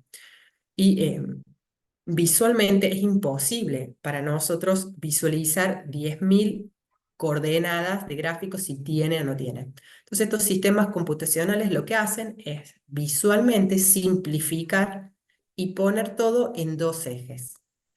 Mientras más juntos están, me van a salir, mientras más parecidos, más juntos me van a salir las células. Este es un nivel principal, un nivel 1 que se dice, donde me llega a encontrar, por ejemplo, aquí 8 clústeres. Me puede diferenciar lo que son células B, células NK, CD8, células T tipo CD8, células CD4, ya me diferencia si son de memoria o son naive, dendríticas, células mononucleares. Esta es la información que vamos a obtener del secuenciamiento que vamos a hacer. Como les dije en este momento, estamos todavía en el proceso de juntar la muestra y no tenemos nuestros resultados. Algo que también es interesante para cada uno de esos genes, cerca de los 10.000 o 20.000 genes que se van a analizar, podemos ver en qué tipo de celular están expresados o no. Como les muestro aquí a la izquierda, es lo mismo, es este UMAP, esta nubecita de acá es esta de acá, es la misma forma, fíjense. Y lo que tiene marcado más oscuro significa que está presente. Este marcador es el CD20 de las células B. Vemos que está mucho más oscuro y está presente en las células B, no así en las otras nubes, quiere decir que los otros tipos celulares como los monocitos, las células CD4, CD8 no está presente. Acá vemos que el CD14 está mucho más oscuro en esta nube, quiere decir que está presente en este tipo celular. Y esto nos va a llevar a caracterizar estas células y encontrar si existen esos patrones o diferentes a nivel de ancestría o diferencias a nivel de poblaciones celulares en distintos países, que expresa o no cada tipo celular. Acá simplemente les puse la primera capa, pero estas tecnologías son capaces de diferenciar hasta ver mucho más tipos celulares. Dentro de las células B podemos ver 3 o 4 nubes o características de distintos estadios que se encuentran las células B y así cada una de las otras células. Este es otro de los datos que vamos a sacar de este trabajo, que es un heat map, un mapa de calor. No se asusten, pero bueno, acá arriba lo que vemos en el eje de las X son los clústeres. Cada uno de estos les llamamos clúster o estas nubecitas. Son aquí, la 0, de 1 hasta la 8. Y en el eje de la Y vemos los genes.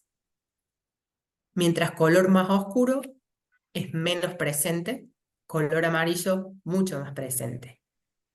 Es para darnos cuenta en el clúster 1 que tiene presente todos estos genes, que son las características de ese clúster, va a ser la identidad de ese clúster o que está presente.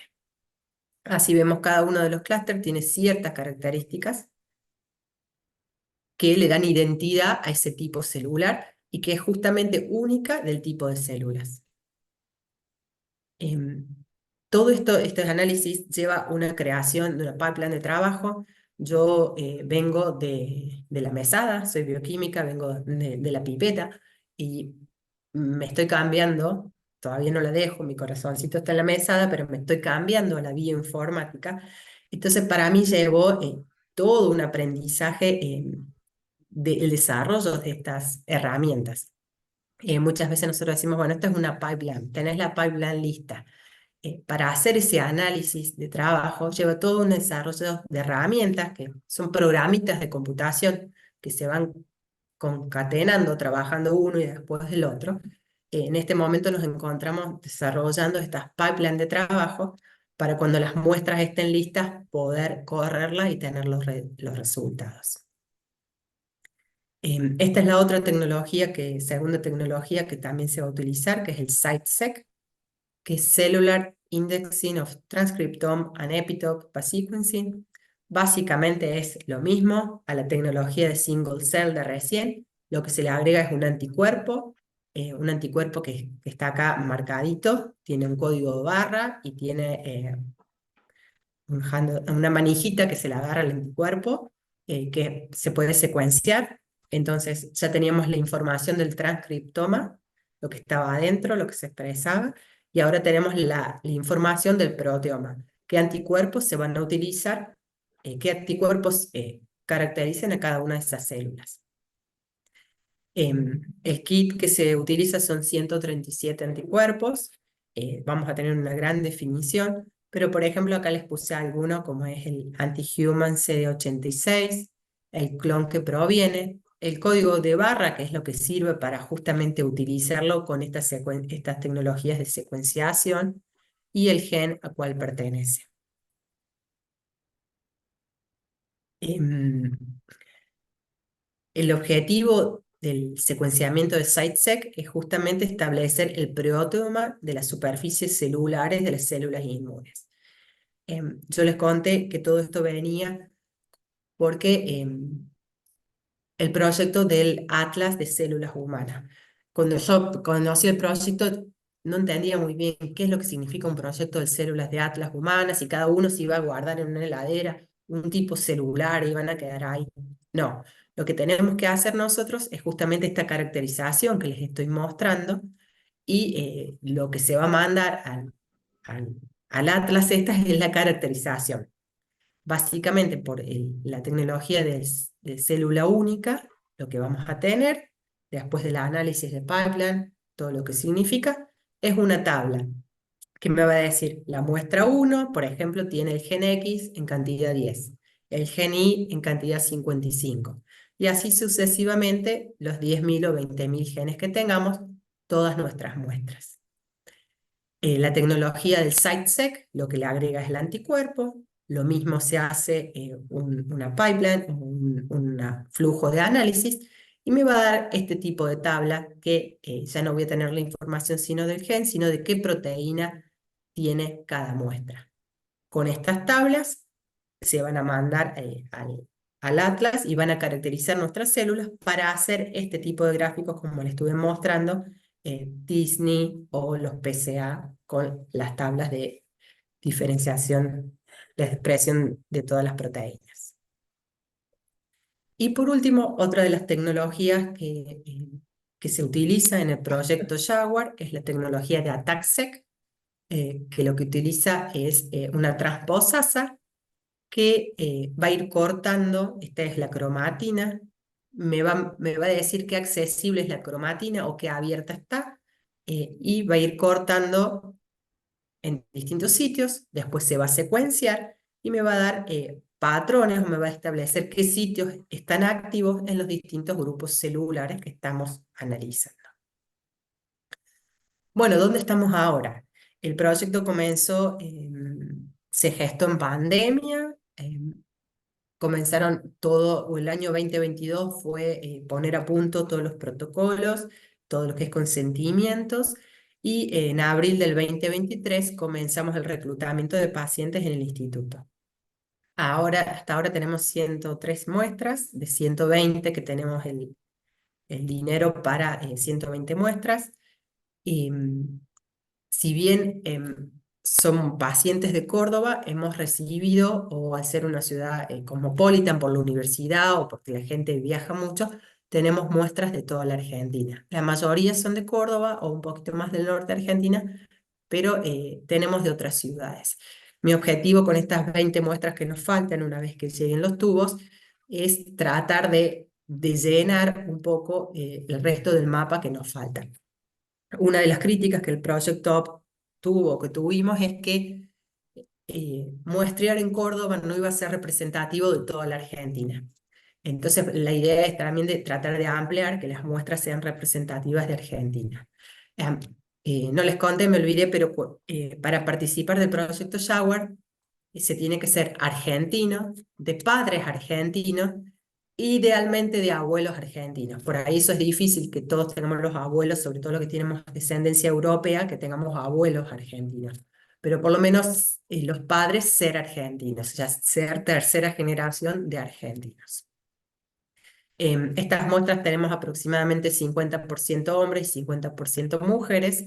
Y si vemos, esta es una pirámide de la edad. La cantidad, acá está la edad, vemos que tenemos una distribución en todo el rango etario.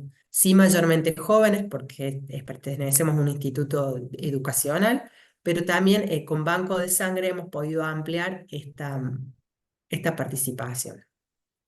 No lo he puesto acá, pero la mayoría, 99% de las personas tenemos ancestría mezclada entre europeos o nativos. Solo una persona de Mendoza se autodescribió descendiente de aborigen de la etnia Huerpe. Todas las otras personas no reconocieron ninguna etnia en su ancestría. También a un grupo de personas, a los 20 primeros o 30 primeros del estudio, les hemos hecho todos los laboratorios. Entonces o los laboratorios comunes como iones, para ver la función renal, función lipídica, función hepática, metabólica y hemograma completo, como para tener una base que realmente son personas sanas. Recuerden que ser sano era una condición para participarse sano, pero no había ningún chequeo médico. Simplemente decir yo no tengo enfermedades cardiovasculares o no tengo diabetes, no tengo ninguna de estas enfermedades, y yo los llamaba para poder participar. Bueno, eso es lo que es el proyecto. Muchas gracias por escucharnos. Este QR los lleva si quieren contestar la encuesta y alguna vez están por Córdoba, pueden participar. Pueden seguirnos en nuestras redes sociales, lo que es Instagram, Twitter o Facebook, y enterarse de las novedades cuando terminemos reclutamiento y sobre todo cuando los resultados estén disponibles. Algo que me olvidé de comentarles con la idea del Atlas de Células Humanas, que son datos abiertos. Cada uno de ustedes puede entrar al Atlas y si hay algo que les interese, células del tipo que ustedes están estudiando, puede bajarse los datos. Estos datos van a ser abiertos, van a estar en el Atlas. Para cualquier persona que necesite o que quiera utilizarlos, lo va a poder utilizar una vez que el proyecto esté terminado. Bueno, con eso me despido. Bueno, muchas gracias por escucharme y bueno, todo el equipo que nos acompaña. No sé si tienen alguna duda. Muchas gracias, Marina.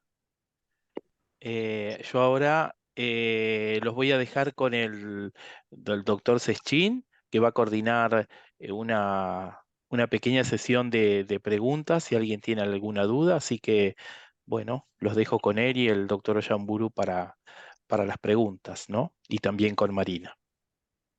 Bueno, Hola, muchas gracias. Excelente las presentaciones. Yo me anotaría para ser voluntario, pero ya no soy ni sano ni cumplo la edad. Así que no tengo esas dos condiciones, pero me encantó. Así que bueno. hola Marina.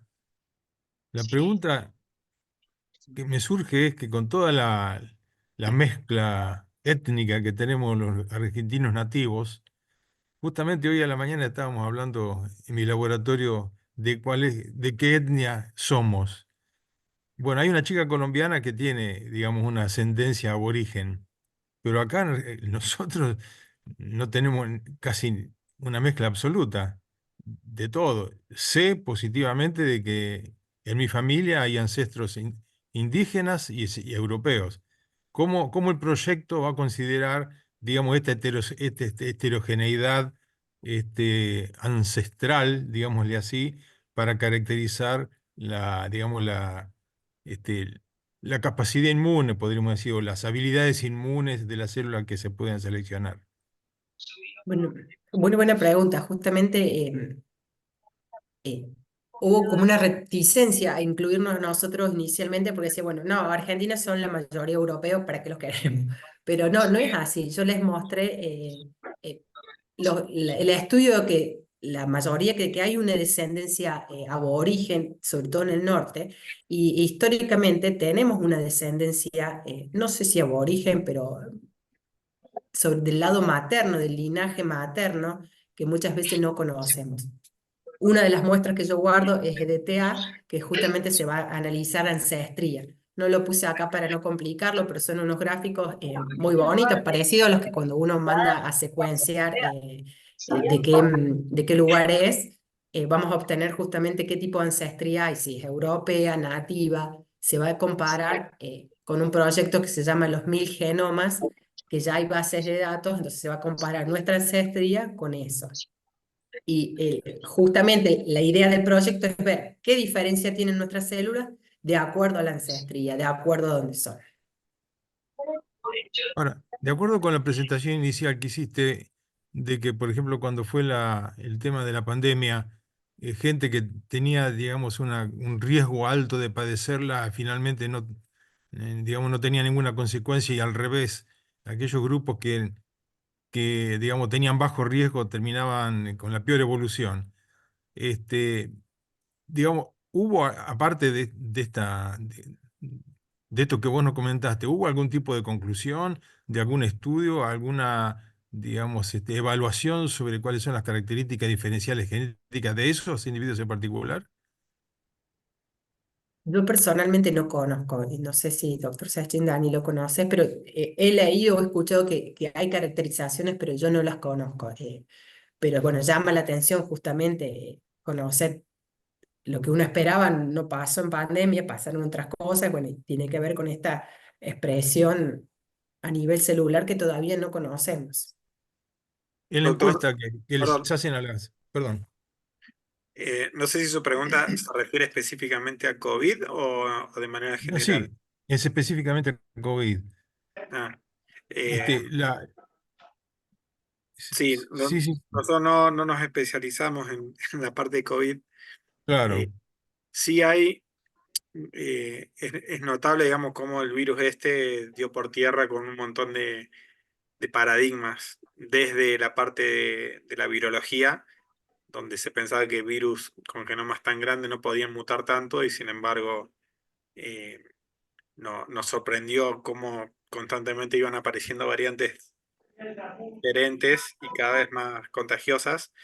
Y a nivel del humano, eh, justamente no sé si lo sorprendente, pero sí lo que queda claro es que no es solamente la carga genética que cada uno tiene, sino también el estilo de vida que uno tiene, y eso tiene que ver con la parte epigenética. Y en, en referencia a la pregunta anterior, si bien es cierto que tenemos una gran ascendencia europea, de hecho yo no puedo participar en Jaguar porque mi papá es italiano, entonces no puedo hacerlo. Eh, También tenemos que pensar que después de 3 generaciones hemos estado bajo una presión ambiental diferente a los europeos. Eh, Eso. Dícese presión ambiental, alimentación, clima, altura digamos, interacciones con otras personas. O sea, desde el punto de vista, desde nuestra genética a también la parte de genética de microorganismos, ¿sí? Porque el microbioma también es súper importante en cómo va a responder nuestro cuerpo. Entonces, no es solamente la parte genómica, sino cómo ese genoma se va a expresar.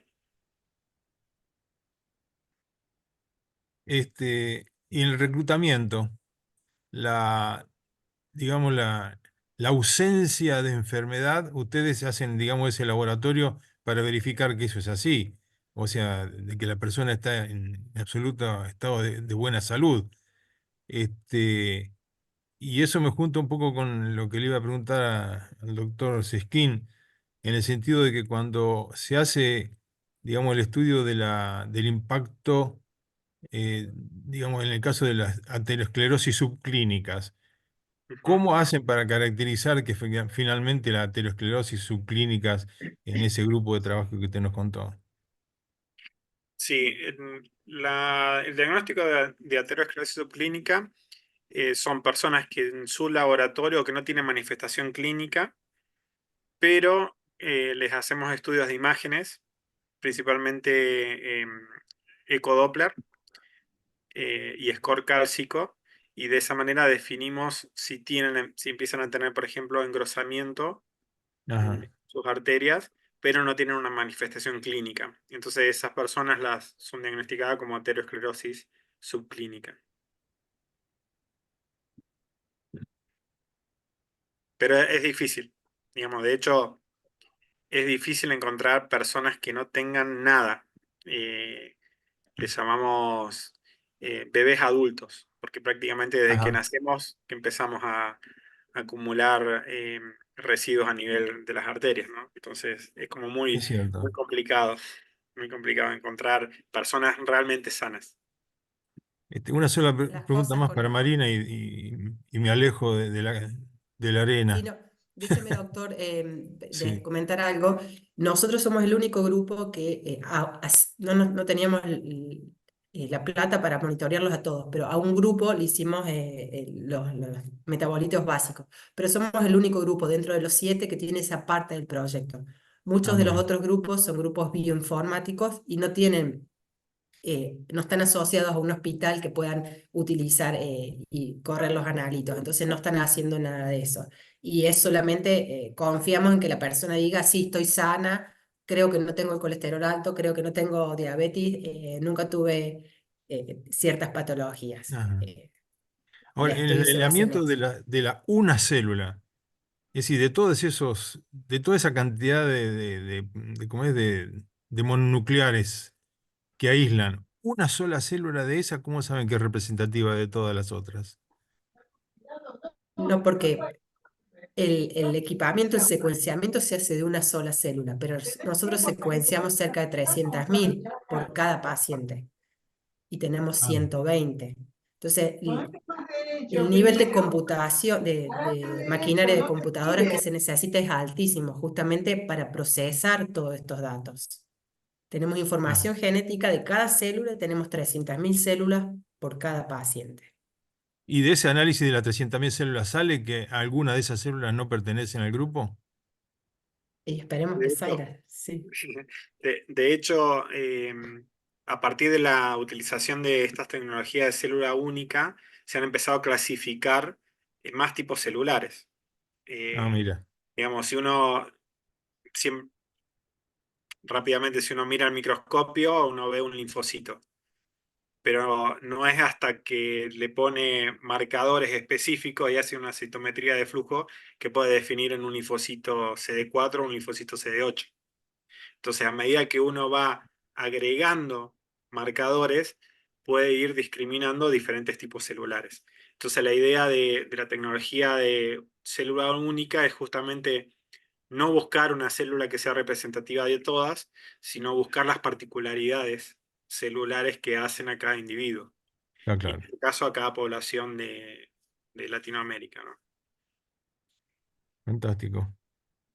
Bueno, no sé si hay alguna otra pregunta entre los asistentes. Podríamos estar un rato largo hablando, pero se nos hace tarde a todos, me parece. Ujú. Yo quería Doctor No, una, no hay Sesquín, problema. no sé, Un rato ¿alguien, más. alguien que quiera preguntar algo? a mí me quedó ahí cuando hacen la encuesta eh, que ustedes confían en que la gente dice, bueno, no tengo esto, que es sana. Con respecto si tienen consumo de drogas o todo eso, ¿eso también le preguntan o no? ¿O eso podría llegar a impactar? No sé, Sí, es un pregunto. cuestionario que lleva, Tal vez no es importante, qué sé yo. no, sí, es un cuestionario que lleva cerca de 10 minutos Ujú. y las personas que son encuestadas, les pido amablemente que me contesten otros 8 cuestionarios que tienen que ver con estilos de vida y comida y se pregunta acerca de uso de drogas, pues ellos pueden decir, hay un ítem que dice no sabe, no contesta, que puede quedar en blanco, pero sí se utiliza uso de drogas y no solo eso, sino distintos estilos de vida, cuánto dormís, cuántas actividades, horas de ejercicio haces, qué tipo de comida haces. Entonces, si sos vegetariano o no, después por ahí pensábamos, bueno, si cambiará el tipo celular, si tenés una vida vegetariana, si sos sedentario, si los tipos de comida. Es como que este estudio va a dar para un análisis mucho más profundo una vez que tengamos todos los datos. Al doctor Sesquín que se ha retirado de la silla un momentito, pero a lo mejor vos, Marina, ahí volvió a Ahí sentarse volvió. otra vez.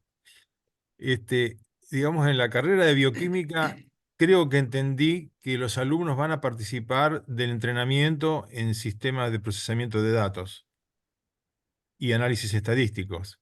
Marina particularmente ha mostrado en su currículum que ella maneja una cantidad de, digamos, de herramientas estadísticas y epidemiológicas, etcétera.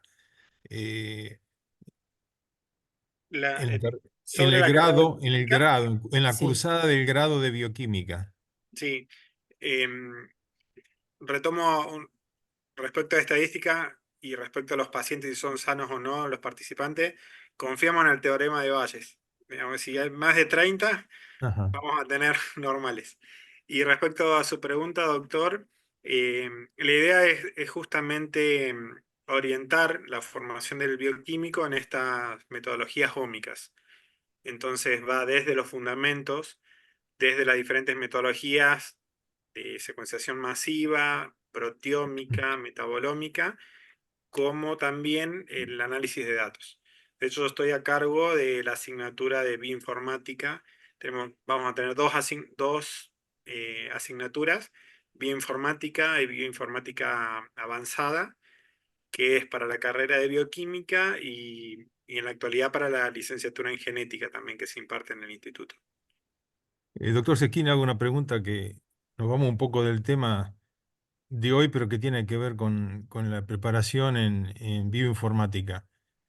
Habitualmente a uno de los pacientes de todos los días le informa una cantidad de resultados, de datos. Y en general en las historias clínicas del laboratorio hay datos por miles de cada uno y de cada uno de los grupos.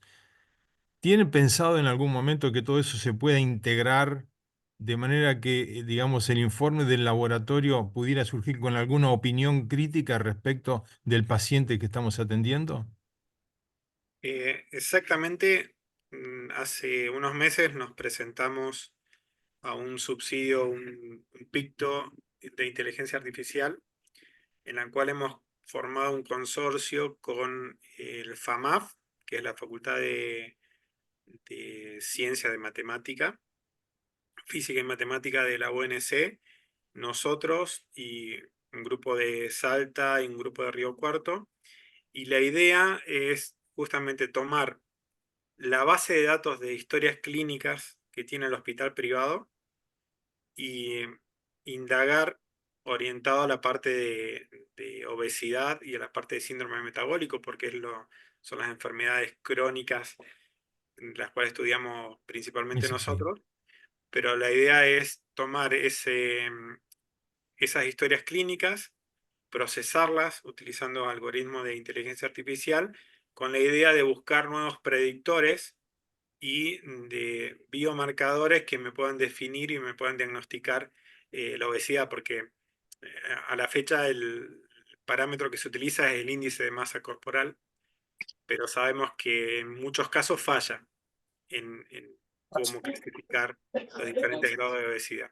Entonces Muy la bien. idea es buscar nuevos marcadores de diagnóstico y también marcadores pronósticos analizando, porque el hospital tiene tiene seguimiento de historias clínicas de hace 10 años atrás.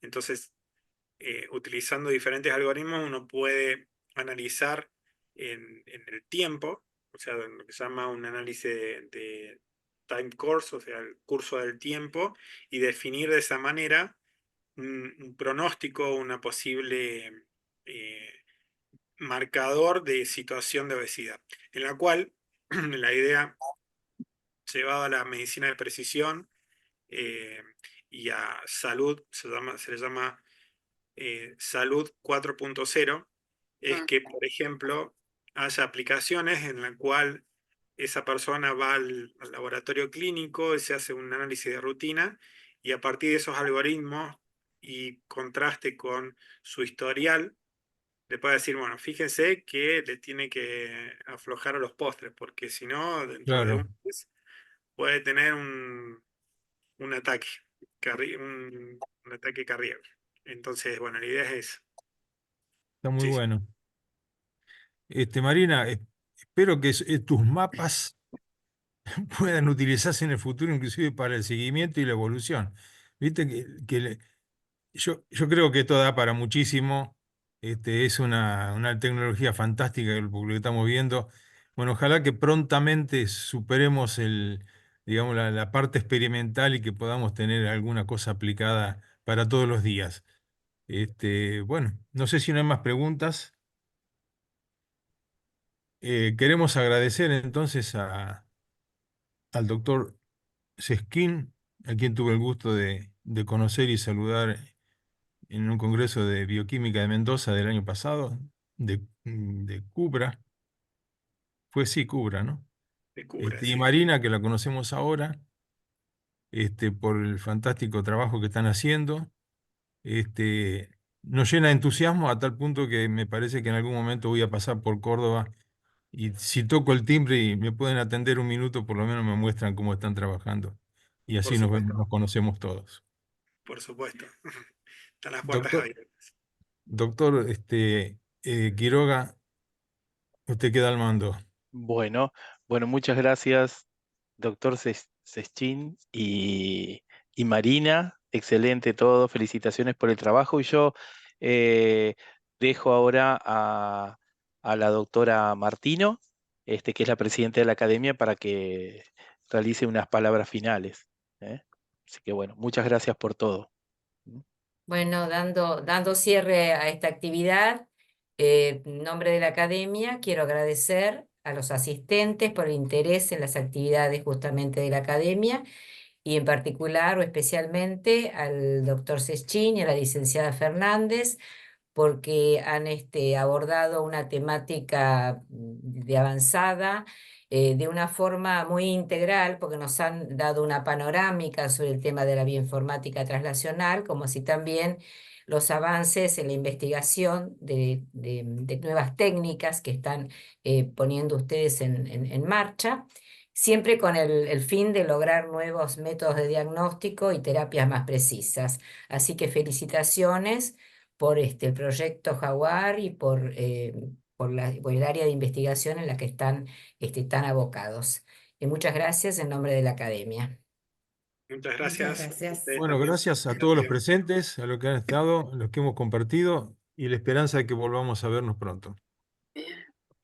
Muchas gracias por la Muchas invitación. gracias. Hasta Hasta luego. luego. Hasta Adiós. luego.